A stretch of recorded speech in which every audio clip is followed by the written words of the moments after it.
ওয়াহাবির মাইয়া বিয়া কইরা জানে বসলাম না নবী গো ও আমার মনে বালানা নবী গো ও আমার মনে বালানা। ঠিক না বেঠি?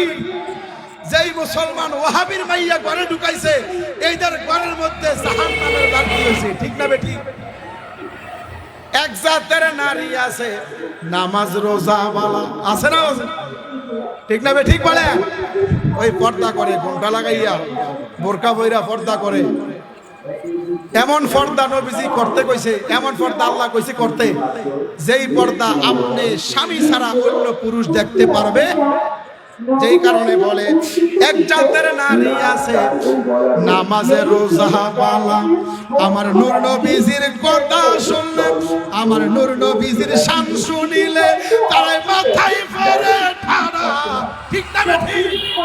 নবী গো ও আমার মনে বালানা নবী গো।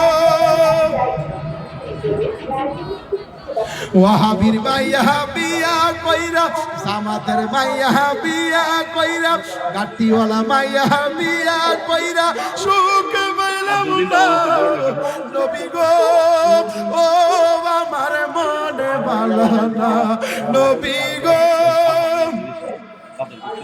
মনে বালানা। তোমরা যারা যুবক আছো মনে মনে বাবু, আরে সুন্নি ঘরের মাইয়া ফাইলে তোমরা বিয়া শাদি কইরো।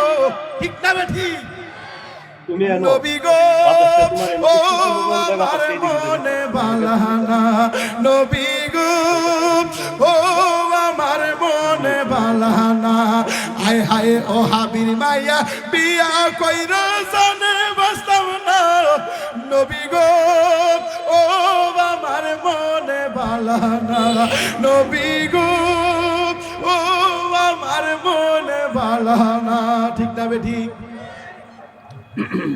যেই কারণে যেই সমস্ত মেয়েরা কওমির ছাত্রী হবে, যেই সমস্ত মেয়েরা ওয়াহাবি খারিজি আহলে খবিসের ঘরে জন্ম হবে, তাদেরকে বিয়া কইরা আনলে সংসার অশান্তি হবে, কারণ তারা তো নবীর দুশমন। ঠিক না বেঠিক? যারা বলেন ঠিক না বেঠিক? নবীর দুশমন হইলে তাদের সাথে আমাদের কোনো সম্পর্ক, যারা বলেন তাদের সাথে কোনো সম্পর্ক, একটু দূরত পড়েন আল্লাহুম্মা সাল্লি সাইয়্যিদ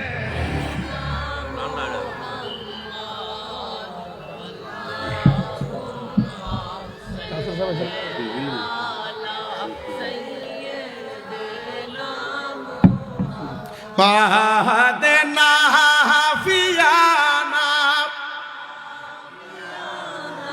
মাওলানা।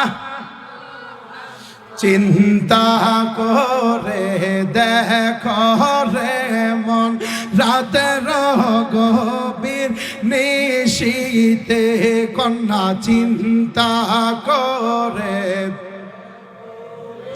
মনে রাতের গভীর নিশীতে হাইরে মহরণ কালে বান্ধব নাই রে কে যাবে তোর সঙ্গেতে আল্লাহ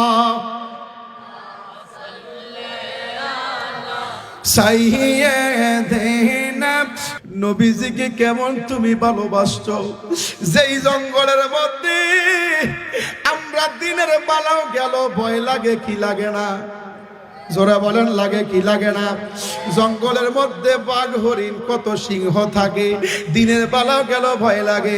তুমি পাগলা এই জঙ্গলের মধ্যে বৈশা রে, কিন্তু এই পাগলা এই জঙ্গলের মধ্যে বৈশা শুধু নবীর ভালোবাসা, নবীর উপর দুরূদ পাঠ করে, নবীর উপর দুরূদ পাঠ করতে করতে রে এমন পাগল হইছে রে পাগলা, যেই ওয়াসআল কোরআনীকে আল্লাহ এমন সম্মান দান করেছে, যেই সম্মানে কিয়ামতের ময়দানে রাখ পর্যন্ত।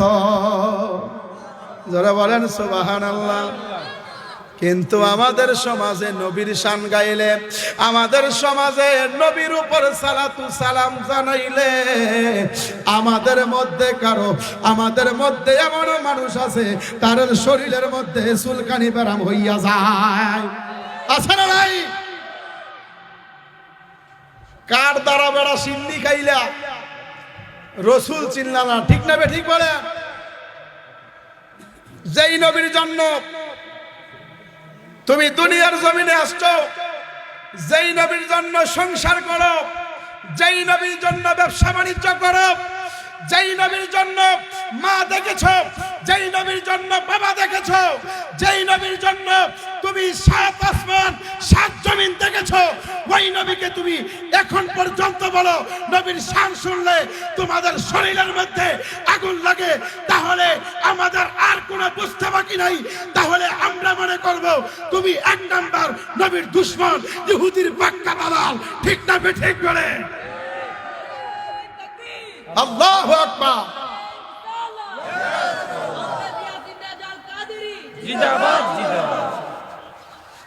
তাহলে আমরা আর কোনো বুঝতে বাকি নাই, তুমি 1 নাম্বার নবীজির দুশমন, ঠিক না বেঠি? কিছুদিন আগে শবে বরাত গেছে না, জোরে বলতে হবে। এই শবে বরাতের মধ্যে আমাদের মতো কিছু শরীয়তের মৌলবী, এগুলাকে আমি মৌলবী বলি না, মৌলুঙ্গি বলি, ঠিক না ঠিক বলেন? মৌলবীর মুখ দিয়ে কোনোদিন খারাপ ব্যবহার আসতে পারে না, ঠিক না ঠিক? যেই মুসলমান এই শবে বরাতের মধ্যে বলতে পারে এই রাত্রকে ইবাদত বন্দেগী করার চাইতে বেশ্যাখানার মধ্যে যাওয়া ভালো, চিল্লান দিয়া বলেন নাউজুবিল্লাহ। সে কি আলেম হতে পারে? সে যদি আলেম হইতো, এই বেশ্যাখানা এটা কি খারাপ কথা না ভালো কথা? কিন্তু তার জবান দিয়ে এই কথা কিভাবে আসে? সে যদি আলেম হয়, আল্লাহ তো কুরআনুল কারীমের মধ্যে বলেছেন ইন্না আনজালনাহু ফি লাইলাতিন মুবারাকাহ, সুবহানাল্লাহ বলেন। এই রাত্র মুসলমানের জন্য একটা স্পেশাল রাত্র, যেই রাত্রের মধ্যে আল্লাহ পাক প্রথম আসমানে আসে, শুধু আমার মুসলমান, আমার বান্দা, আমার গুনাহগার বান্দা আমার কাছে যা চাইবে এই রাত্রের মধ্যে আমি আল্লাহ দিতে প্রস্তুত। চিৎকার দিয়া বলেন আল্লাহু আকবার। এই রাত্র যত ইবাদত করবা গুনাহ মাফ হবে, তুমি যা কিছু চাইবা, রিজিক দরকার চাও আল্লাহ পাক দান করবে, টাকা পয়সার দরকার চাও আমি আল্লাহর দরবারে আমি আল্লাহ দিব। কারণ হচ্ছে তুমি এই রাত্রকে নিয়ে বেশ্যাখানার মধ্যে লাগাইলা, তুমি আলেম না, তুমি 1 নাম্বার বাটফা, ঠিক না ঠিক বলে? তুমি আলেমের নামে জালেম, শুধু টুপি লাগাইয়া, ফাকরি লাগাইয়া, লম্বা দাড়ি বানাইয়া তুমি মৌলবী, ফিসা দিয়া ফিরাইব কবরের মধ্যে গেলে, ঠিক না ঠিক বলেন? সমাজের মধ্যে বিশৃঙ্খলা সৃষ্টি করতে চাইলে তোমাদের মতো কিছু মৌলুঙ্গি সমাজের মধ্যে ফিতনা করে, এই সমস্ত কুলাঙ্গারকে বাংলার জমিন থেকে বয়কট করতে হবে, ঠিক না ঠিক বলে? কারণ হচ্ছে নবীর ভালোবাসা, নবীর প্রেম যার ভিতরে নাই তাদের সাথে আমাদের কোনো সম্পর্ক। নবীর জন্য আল্লাহ পাক বলেছে এই শবে বরাতের রাত্র আমি আল্লাহ কোরআন নাজিল করেছি, কারণ কোরআন পাঠিয়েছি লাইলাতুল কদরের রাত্রে, সুবহানাল্লাহ পড়েন। তুমি এই রাত্রকে নিয়ে লাগাইলা বেশ্যাখানার মধ্যে, আল্লাহ পাক এদেরকে হেদায়েত নসিব করে, পড়েন আমিন। আরো জোরে বলেন আমিন।